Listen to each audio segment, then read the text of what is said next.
오늘은 아모스 3장 13절에서 15절까지 말씀 묵상하겠습니다. 3장 13절에서 15절까지 말씀 읽습니다. 주 여호와 만군의 하나님의 말씀이니라. 너희는 듣고 야곱의 족속에게 증언하라. 내가 이스라엘의 모든 죄를 보응하는 날에 베델의 제단들을 벌하여 그 제단의 뿔들을 꺾어 땅에 떨어뜨리고 겨울 궁과 여름 궁을 치리니 상하 궁들이 파괴되며 큰 궁들이 무너지리라. 여호와의 말씀이니라. 이방인들에 의해 전해지는 이스라엘의 죄악과 참상. 하나님께서 이스라엘이 범죄함으로써 하나님의 심판을 당하게 될 것을 말씀하시면서 이러한 모습들을 주변 나라 아스돗, 블레셋이죠. 애굽 사람들이 와서 그 참상을 좀 봐라 라고 명령을 내리셨어요. 이는 당시 이스라엘의 범죄로 인한 부패가 얼마나 심각한가. 하나님의 언약의 백성이라도 그들이 부패하고 타락하고 돌이키지 않으면 하나님께서는 공의로 그들을 심판하시는 것임을 주변 나라들에게 알게 하려 하심이었습니다. 공의 하나님이죠. 그러니까 언약의 백성들이라도 하나님은 공의로 심판하시는 분이다. 그러니 너희들은 더욱더 두려워할지니라 라는 하나님의 메시지였던 것이죠. 그러니까 이스라엘 백성들이 범죄에 대한 하나님의 보응, 범죄하고 회개하지 않는 언약의 백성들에게 임할 결과 북이스라엘 땅 사면에 임할 대적에 의해서 그들의 궁궐이 약탈을 당할 것이다. 이스라엘은 하나님의 공의로운 심판에 따라서 철저히 파괴를 당할 것이지만 그들 가운데 일부는 또 살아서 구원을 받게 된다. 남은 자죠. 회개하고 돌이키는 사람, 북이스라엘의 죄에 대한 하나님의 심판의 말씀을 이방인들에 의해서 증거되게 하시는 하나님. 13절에 주 여호와 만군의 하나님의 말씀이다. 너희는 듣고 야곱 족속에게 증언하라. 너희는 누굽니까? 아스돗, 블레셋과 애굽 사람들이에요. 그러니까 북이스라엘의 죄악과 심판에 대한 하나님의 말씀을 이방인들이 직접 보고 듣고 그들의 입으로 야곱의 족속들에게 증언하라.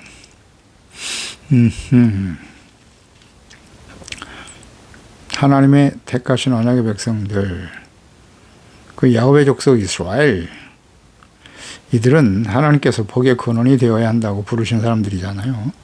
아브라함과 그의 후손들 복의 근원이 되라고 하나님의 언약을 맺으셨어요. 창세기 12장 2절에 내가 너로 큰 민족을 이루고 내게 복을 주어 내 이름을 창대하게 할 것이다. 너는 복이 될 것이다. 그래서 너를 저주하는 자는 내가 저주하고 너를 축복하는 자는 내가 복을 준다. 라는 말씀도 하셨죠. 그러니까 이삭을 번제로 드리라는 말씀에 온전히 순종한 아브라함. 이제야 내가 하나님을 경외하는 줄 알았도다. 인정하시고 주신 축복의 약속이 창세기 22장 17절 18절이죠. 내가 너에게 큰 복을 주고 너희 씨가 크게 번성하여 하늘의 별과 같고 바닷가의 모래와 같게 할 거야. 너희 씨가 그 대적의 성문을 차지하게 될 것이고 또 너희 씨로 말미암아 천하 만민이 복을 받을 것이다. 이는 내가 나의 말을 준행하였음이니라 하셨다 하니라. 천하 만민이 그의 씨 후손으로 인해서 복을 받게 된다고 하셨습니다. 너희 씨 아브라함과 이삭과 야곱 이스라엘 족속들로 하여금 천하 만민이 복을 받는다. 이런 하나님의 약속을 이스라엘 백성들에게 주신 것입니다. 그러니까 이스라엘 백성들의 존재 목적 의미는 그들을 통해서 모든 사람들이 하나님을 알고 그 하나님을 경외하고 하나님의 다스림을 받는 하나님의 나라의 거룩한 백성이 되어 살아가는 거예요. 하나님의 나라가 이 세상에 세워져야 한다는 것이죠. 그 의롭고 거룩한 하나님의 자녀 백성답게 사는 것이 우선이에요. 그게 언제나 삶의 우선순위가 돼야 되는 거예요. 그런데 이스라엘 백성들은 나라가 강성하고 번성하고 힘있고 다윗의 시대와 같이 정치, 경제, 군사적으로 강력한 나라가 되어서 주변 나라들이 다 조공을 바치는 이 부분에만 집착하고 있었단 말이죠. 그래서 예수님 오셨을 때도 다윗 왕과 같은 그런 힘있는 왕이 되어주기를 간절히 기대했던 것이죠. 하나님의 자녀와 백성답게 살아가는 일에는 관심이 없다는 거죠. 오늘날도 마찬가지예요. 하나님의 자녀 그리스도인들이 말이죠. 세상에서 부와 명예, 성공, 출세를 바라지만 하나님의 자녀답게 살아가는 일에는 별로 관심이 없다는 거죠. 왜곡된 신앙을 가지고 있어요. 예수님을 잘못 알고 따르고 있단 말이죠. 그래서 교회와 그리스도인들이 맛을 잃은 소금과 같이 되어 주변 불신자들에게 조롱과 멸시를 당하는 것입니다. 어렵지 않아요. 자신의 정체성, 사명이 무엇인가를 제대로 이해하지 못하고 있습니다. 그게 문제예요. 어렵지 않습니다. 정체성 회복, 여기에 집중해야 돼요. 하나님께서 택하시고 자신을 계시하시고 친히 말씀하시면서 함께 하시며 인도하시는 백성들이 바로 이스라엘, 예수 그리스도를 믿고 구원받은 하나님의 자녀들 아니겠습니까? 그러니까 애굽에서 그들을 구원하시고 광야에서 율법을 주셨습니다. 그때 주신 말씀이 출애굽기 19장 4절 이하죠. 애굽 사람에게 어떻게 행하였음과 내가 어떻게 독수리 날개로 너희를 넘어 내게로 인도하였음을 너희가 보았다. 세계가 다 내게 속했는데 너희가 내 말을 잘 듣고 내 언약을 지키면 조건절 너희는 모든 민족 중에서 나의 소유가 될 것이고 너희가 내게 대하여 제사장 나라가 될 것이다. 거룩한 백성이 되리라. 이게 하나님의 뜻이거든요. 너는 이 말을 이스라엘 자손에게 전하라 그랬거든요. 제사장 나라가 되는 거고 거룩한 백성이 되는 거예요. 이를 위해서 하나님께서 아브라함을 택하여 부르신 것이고 그에게 언약을 하신 거예요. 그 언약이 이삭과 야곱을 통해 요셉을 통해서 계속 이어져 내려가게 했었던 것이죠. 모세를 통해 이스라엘 백성들을 구원하시고 율법을 주신 목적과 뜻, 제사장 나라 거룩한 백성, 하나님의 소유된 하나님의 백성으로서 살아가야 한다. 근데 이들이 부패하고 타락하게 되죠. 그래서 이로 인해서 하나님의 이름이 모욕을 당하고 주변 모든 나라들이 하나님의 진노하심에 따라 멸망을 당하게 되는 거예요. 이스라엘 때문에 주변 나라들이 하나님을 알고 하나님의 다스림을 받는 하나님의 나라의 복을 누리며 사는 것이 아니라 이스라엘이 부패하고 타락하니까 그들을 통해서 주변 나라들이 다 함께 심판을 받고 멸망의 길을 가더라. 이 역사 속에 진행된 일이거든요. 이루어진 일입니다. 예루살렘을 멸망시킨 로마. 그들은 어떻게 됐나요? 로마도 멸망당했죠. 멸망당합니다. 하나님을 대적하고 복음을 대적하고 다 반드시 하나님의 공의 심판 가운데 서게 돼요. 교만하거든요. 교만한 자는 하나님이 대적하신다. 반드시 망하죠. 역사가 증명하고 있는 것이고요. 그래서 이제 마지막을 향해 달려가는 겁니다. 이 시대는 가면 갈수록 교만해지겠죠. 오늘날 이 시대를 보세요. 아마 인류 역사 중에 오늘날 시대를 살아가는 사람들처럼 교만한 시대가 있었을까요? 인간의 지혜와 지식과 능력을 극대화시켜서 말이죠. 유전자를 조작해서 하나님의 창조의 질서에 도전하는 아주 교만의 바벨탑을 쌓고 있는 거예요, 지금. 이제 하나님, 주님이 오실 날이 심히 가깝습니다. 네, 아까워요. 인간의 교만이 하늘을 찌르고 있어요, 지금. 하나님께 도전하고 있죠. 교만해요. 하나님이 없이도 하나님보다 더 강력한 능력으로 우리는 죽지 않고 오래오래 살 수 있을 거야. 계속 연구를 계속하고 있죠. 교만하죠. 교만하면 하나님이 대적하십니다. 이건 뭐 역사가 증명하는 거예요. 잘 보세요. 교만한 무슨 권력자 나라들이 어떻게 됐나. 다 망합니다. 하나님 가만 안 둬요. 반드시 정리하십니다.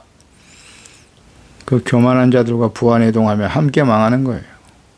악인의 길을 가면 되나요? 악인의 꾀를 따르지 않는 것, 오만한 자의 자리에 앉지 않는 것, 죄인의 길에 서지 말아야죠. 이게 복 있는 사람이라고 말씀하고 있지 않습니까? 그러기 위해서는 여호와의 율법을 즐거워해 주야로 묵상하는 자가 되어야 하는 것이죠. 오만한 자의 자리에 앉지 말라. 그 오만한 자가 하나님을 무시하고 멸시하고 경멸한다는 뜻이에요. 경멸하는 사람이에요. 그런 게 교만이죠. 하나님은 필요 없어. 하나님은 없다. 이런 악한 세상 속에서 오늘날 그리스도인들이 어떤 모습으로 살아가야 되느냐 하는 것이 대단히 중요한데요. 오늘날 부패한 교회와 그리스도인들이 죄악된 모습이 불신자들로부터 그대로 드러나고 있어요. 그들이 증인이 되어주고 있다고요. 그래서 하나님의 이름이 조롱과 멸시를 당하고 있죠. 교회와 복음이 쇠퇴하고 혐오의 대상이 되고 있습니다. 그 원인이 무엇인지 아직도 모르면 안 돼요. 14절에 내가 이스라엘의 모든 죄를 보응하는 날, 이스라엘의 모든 죄를 보응하신다잖아요. 이런 말씀들을 이렇게 쉽게 넘어갈 수 있는 말씀이 아니죠. 베델의 제단을 벌하며 그 제단의 뿔을 꺾어 땅에 떨어뜨릴 것이다. 이스라엘, 북이스라엘, 여로보암,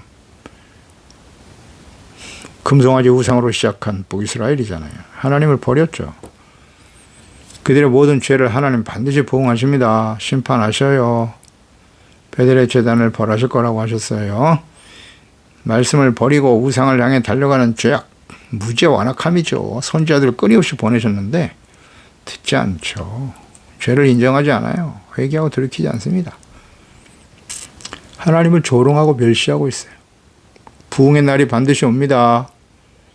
구원받은 하나님의 백성, 영원한 언약의 백성, 예수 그리스도의 십자가의 피로 그 언약으로 구원받은 하나님의 자녀들 완전할까요? 완전하지 못하죠. 너무나 쉽게 범죄하게 되는 것입니다. 그리고 이 시대는 마지막 심판을 향해 달려가는 시대이기 때문에 더욱 악이 창궐한 그런 시대에 우리가 살고 있습니다. 또 그들의 영향을 받아서 세속화가 아주 심각하게 진행되고 있죠. 교회 안에 깊숙이 들어왔어요. 그리스도인들의 마음속에도 마찬가지. 이걸 분별할 줄 알아야 됩니다.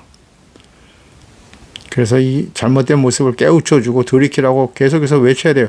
과거의 선지자들이 했던 말씀이 오늘날 이 시대에 우리가 들어야 될 말씀이에요. 아닌가요? 선지서의 말씀을 이 시대에는 들어야 돼요. 듣기 싫어도 들어야 합니다. 그 말씀을 듣고 돌이켰다면 이스라엘 백성, 북이스라엘은 아수르에서 멸망당할 필요가 없었고 유다 역시 바벨론에서 멸망당하지 않았을 거예요. 하나님 보내신 그리스도를 인정하고 받아들였다면 이스라엘은 로마에서 멸망당하지 않았을 거라고요. 간단하잖아요. 역사를 통해서 교훈을 얻어야죠. 교훈을 얻지 못하죠? 예수님의 재림과 마지막 심판이 이 땅에 쏟아질 거예요. 하나님이 예언하신 말씀은 다 이루어졌거든요. 왜? 무엇 때문에? 간단합니다. 인간이 패역하고 악하다. 근데 그 사람이 누구냐? 하나님의 백성들이에요. 하나님의 자녀들이 완악하기 때문에 제사장으로서 빛과 소금의 역할을 다해야 되는데 사명을 다하지 못하니까 그들 때문에 주변 나라가 다 망하는 겁니다. 세상이 그래서 멸망을 당하는 거예요. 이스라엘 백성들의 패망의 원인이 무엇입니까? 모르면 안 돼요. 완악함과 무지죠. 일단 무지. 하나님을 잘 몰라. 말씀을 몰라요. 그래서 예수님께서 요한복음 17장에 영생이 뭐냐? 유일하신 참 하나님과 보내신 자 예수 그리스도를 알고 믿는 것이라고. 그게 영생이라고 하시잖아요. 몰라요. 모르니까 믿을 수가 없죠. 그리고 자신의 하나님 앞에 얼마나 심각한 죄인인가를 몰라요. 사랑의 하나님은 아는데 공의의 하나님은 몰라. 왜곡된 신앙이죠. 이것 때문에 멸망을 향해서 가는 거예요. 누가? 하나님의 자녀 백성들이. 아니라고요? 이런 말하면 뭐 예수님의 십자가의 구원을 부인하는 거냐? 흥분하는 사람들이 있어요. 예수님의 구원이 잘못됐나요? 그렇지 않죠. 은혜로 구원받는 거예요. 은혜로 구원받는 일은 우리가 한 일이 없어요.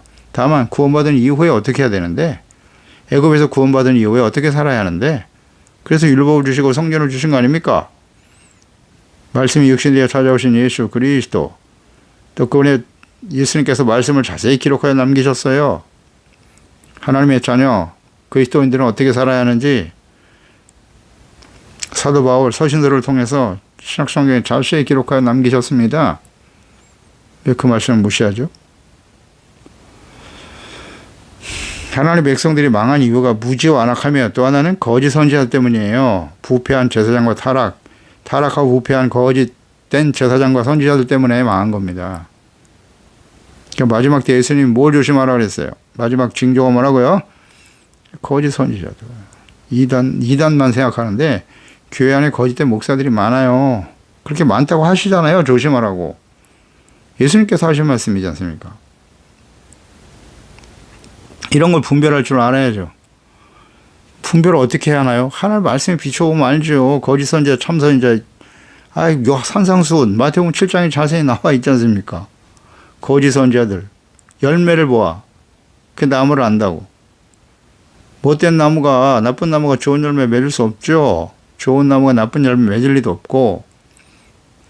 열매를 보아 그 나무를 알지니라. 어떤 열매를 맺어야 하나요? 그저 성공하고 출세하고 교회를 뭐 크게 성장시키고 그게 다 성공한 목사예요? 올바른 목사일까요? 대개 목사면은 다 그 사람들이 진짜 선지자입니까? 과연 그럴까요? 그렇지 않을 수도 있어요. 이걸 생각해야지. 그런 열매가 중요한 게 아니에요. 외형적으로 나타나는 뭐 스펙이 대단하고 뭐 말씀이 어떻고 설교를 잘하고 그 이전에 그런 열매가 뭔지를 생각해야죠. 성령의 열매를 맺고 있는가? 빛의 열매를 맺고 있는가? 네? 그렇잖아요. 그러니까 그 목사가 어떠한가는 그 교회의 성도들의 삶을 보면 돼요. 그 교회가 그 교회와 성도들이 어떤 모습으로 살아가고 있는가. 그 성도들이 하는 대표 기도만 딱 들어보면 알거든요. 네, 보면 알아요. 어떤 성향의 교회인지를 금방 알 수 있죠. 아주 세속적인 기도를 하는 경우가 너무 많아요. 하나님의 나라 예수 그리스도를 믿고 구원받아 어떻게 우리가 그리스도인답게 하나님의 자녀답게 살아갈 것인가. 여기에 관심을 가지고 기도를 하는 사람들 찾아보기가 쉽지 않아요. 웬 또 이렇게 나라는 걱정을 하시는지. 물론 해야죠. 그러나 하나님의 나라, 하나님이 다스리신 하나님의 나라, 의의 거룩한 백성, 하나님의 자녀답게 살아가는 일에 초점을 둬야지 되지 않나요?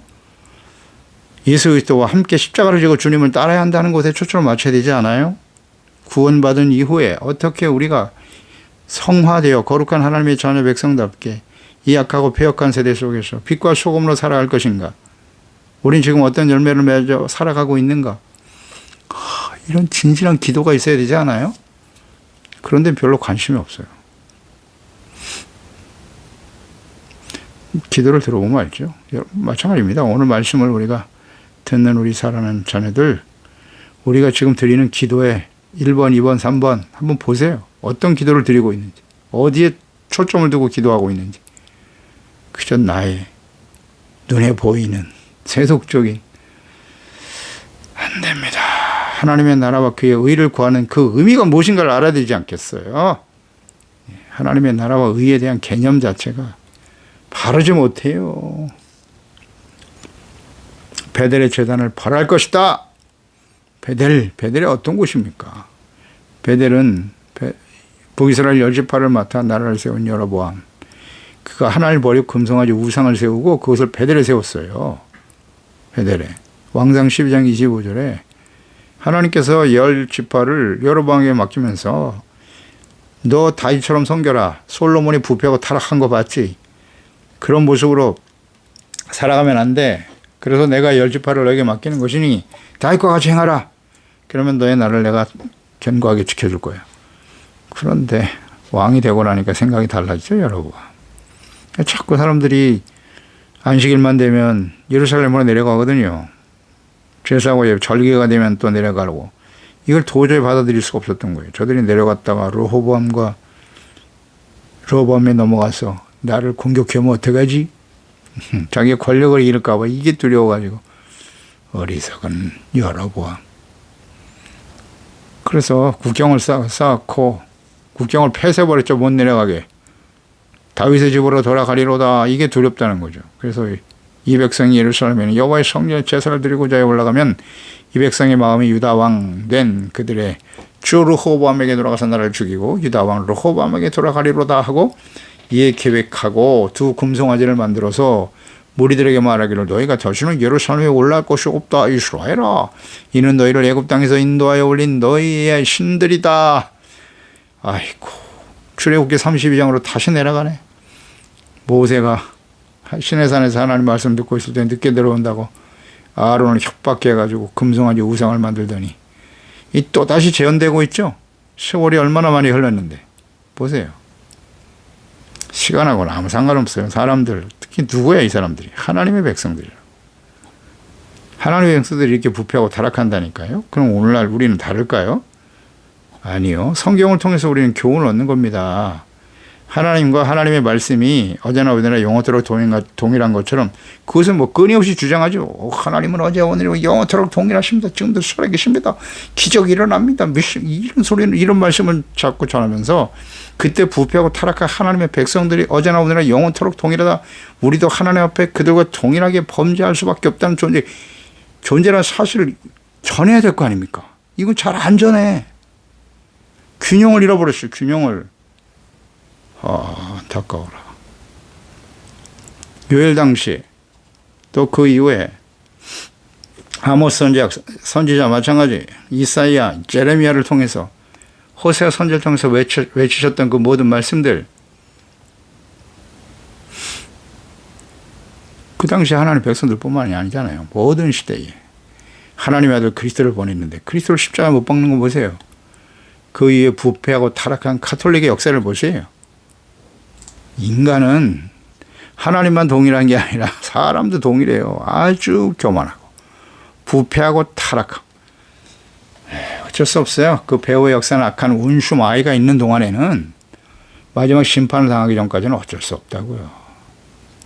이 모든 사실을 우리가 성경을 통해서 깨닫고 책망과 교훈을 얻어야죠. 의에 대해서 끊임없이 우리가 훈련받고 말씀을 통해서 죄사함받고 용서받는 의의 삶을 지켜가는 일에 힘써야 된다. 그런데 예수 믿고 구원받았으니 의롭다. 그것만 계속 강조하는 거예요. 그 이후에 악을 행하고 부패한 삶을 사는데도 예수 믿었으니까 의롭다고 계속 말해준다고. 이런 게 거짓 선지자잖아요. 아이고 참, 이런 걸 분별을 못하나.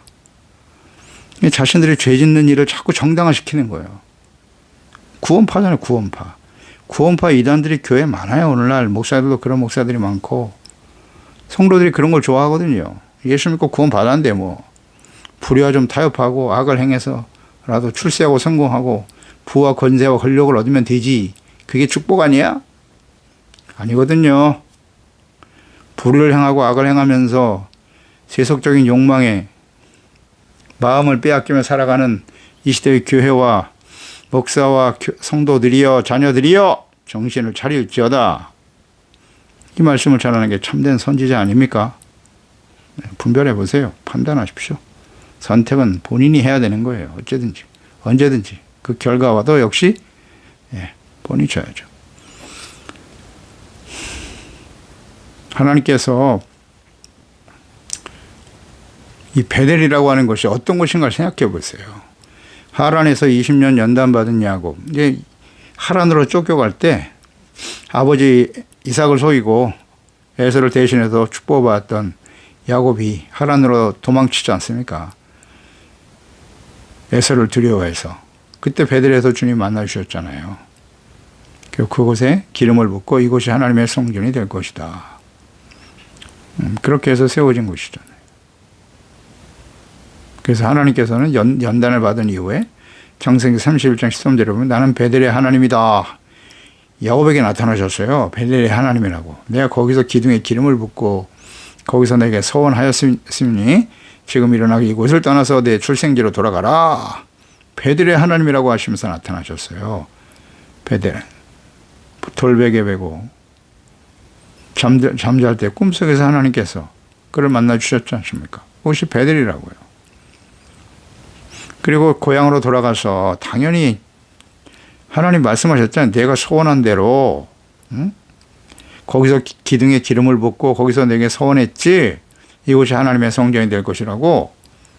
근데 그로 가라고 했는데 안 돌아갔잖아요. 가서 즉시 베델로 올라간 것이 아니죠. 숲곳에 거했어요. 살기 좋으니까. 세겜 땅. 그러다가 디나가 강간당하는 일이 벌어지고 레이와 시몬이 언약을 파괴하고 세겜 사람들 다 죽이잖아요. 무서워서 도망치고 그때서야 비로소 베델로 올라가게 되는. 어쨌든 이 베델은 하나님이 나는 베델이 하나님이라고 말씀하시거든요. 그러니까 베델은 하나님이 임하시는 곳이에요. 거룩한 장소. 그런데 그 거룩한 베델이 금송아지 무상의 중심이 되어버렸지 않습니까? 그래서 하나님이 이곳을 심판하시겠다고 좀 말씀하시는 거예요. 여기서 우리가 깨닫는 바는 무엇입니까? 하나님의 거룩한 초소를 이렇게 더럽히면 반드시 하나님의 심판이 임하게 된다는 사실이에요. 그렇지 않습니까? 예수님께서도 크고 화려한 당시 외모를 자랑하던 예수님 당시의 성전이 헤롯 성전이었습니다. 그 당시에 46년이고요. 그 이후에 한참 더 후에 완성됐어요. 기도하는 집이 되어야 할 성전이 장사에 돈 버는 장소가 됐다는 거잖아요. 그래서 예수님이 강대 구렬이 되었음을 탄식하시고 분노하시면서 장사하는 자를 다 내쫓아 버리셨죠. 마태복음 21장 12절에 예수께서 성전에 들어가서 성전 안에서 매매하는 모든 사람을 내쫓으시며 돈 바꾸는 사람들의 상과 비둘기 파는 사람들의 의자를 둘러 엎으시고 그들에게 이르시되 기록된 바 내 집은 기도하는 집이라 일컬음을 받으리라 하였거늘 너희는 강도의 소굴을 만드는도다 탄식하셨죠. 분노하시면서 예수님께서 성령을 보내주시고 하나님의 자녀들의 마음에 거주하시고 오늘 예수 그리스도의 몸인 교회가 성전이죠. 교회, 예수 그리스도의 몸이에요. 교회가 그리스도가 그곳에 임하여 계시고 하나님이 계신다. 그러니까 그리스도인들의 몸이 거룩한 성전이 또 개인적으로 그리스도인의 몸이 성전이라고 고린도전서 3장 16절 17절에 말씀하셨어요. 너희가 하나님의 성전인 것과 하나님의 성령이 너 안에 계시는 것을 알지 못하느냐. 누구든지 하나님의 성전을 더럽히면 하나님이 그 사람을 멸하실 거다. 하나님의 성전은 거룩하니 너희도 그러하니라. 아멘.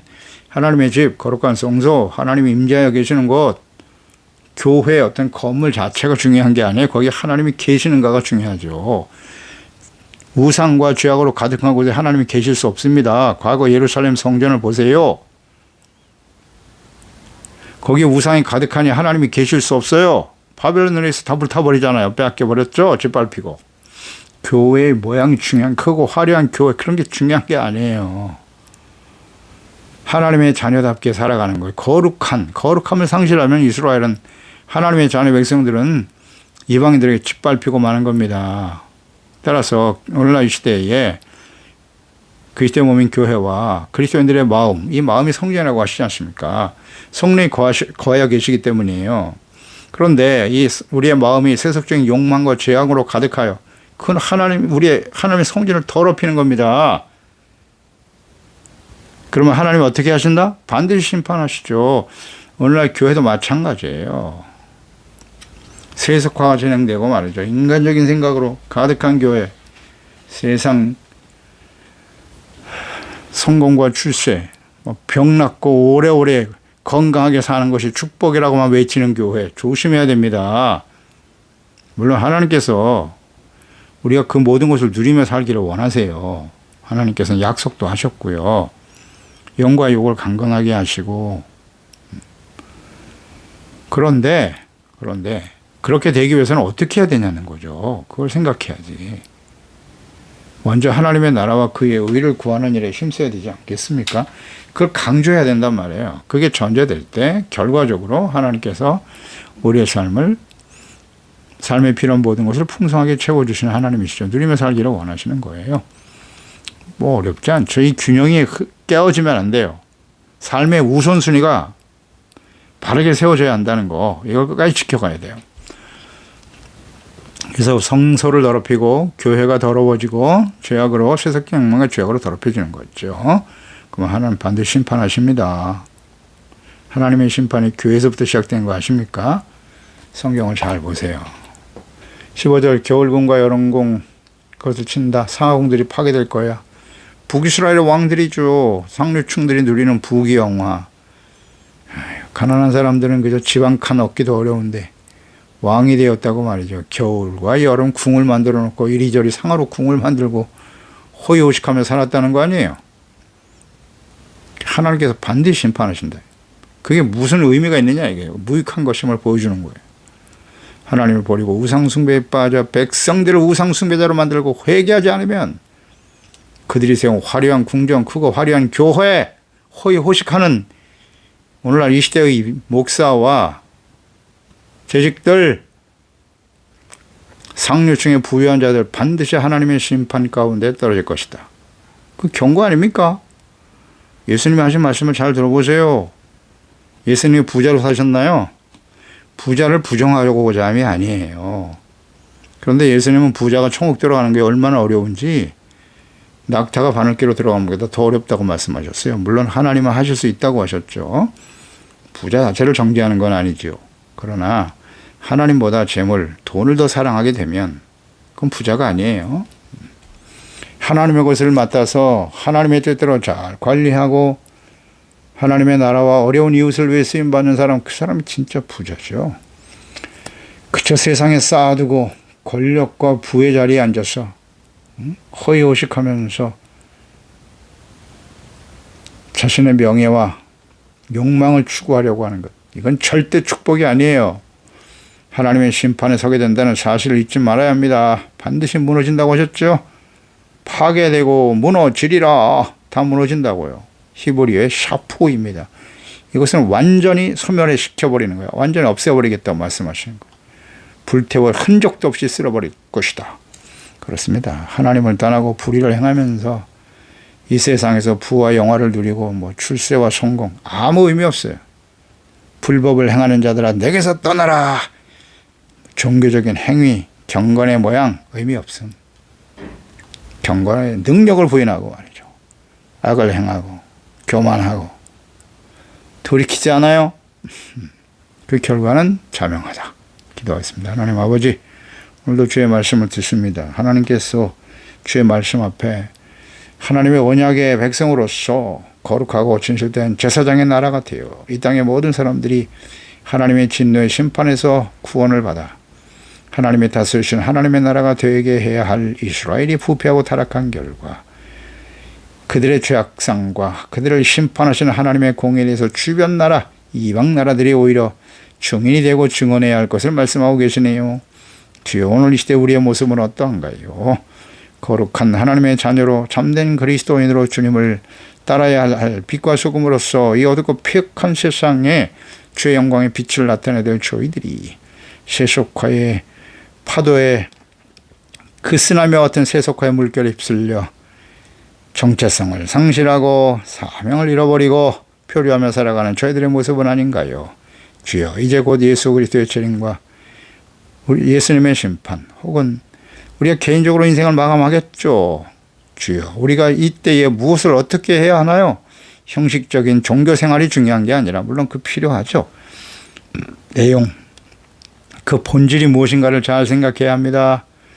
주여, 하나님의 말씀과 기도와 성령의 충만함과 인도하심을 따라 의롭고 거룩한 하나님의 자녀로서 참된 그리스도인으로 주 앞에 설 수 있는 우리 모두가 되도록 도와주세요. 예수님의 이름으로 기도드리옵나이다. 아멘.